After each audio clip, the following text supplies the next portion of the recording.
எல்லோருக்கும் வணக்கங்க. என் 3 பொண்ணுங்களோட என் மருமகளையும் நான் என்னைக்குமே அவ நம்ம பொண்ணு இல்ல அப்படின்னு நான் பிரிச்சு பார்த்ததே கிடையாதுங்க. அவளையும் நான் என்னோட பொண்ணா தான் நினைப்பேன். அவளுக்கு ஒரு விஷயம் நடக்குது அப்படின்னா, என்னால அவளுக்கு ஒரு தலைவலியோ, ஒரு காய்ச்சலோன்னா கூட என்னால தாங்கிக்க முடியாது. அதே மாதிரி ஒரு 2 நாள் அவங்க அம்மா வீட்ல போய் இருக்கிறா அப்படின்னாலும், அ எனக்கு ரொம்ப கஷ்டமா இருக்கும்.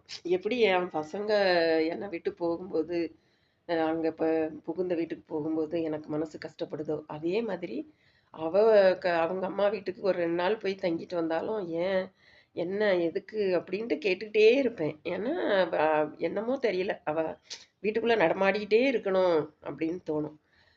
2 நாள் அங்க போயிட்டான்னா, எனக்கு ரொம்ப கஷ்டமா இருக்கும். வீட்டுக்குள்ள யாருமே இல்லாத மாதிரியான ஒரு ஃபீல் இருக்கும். அ அதனாலேயே அவ முக்காவாசி அவங்க வீட்டுக்கு போக மாட்டா. அது புரியுதா? இல்ல அவளாவே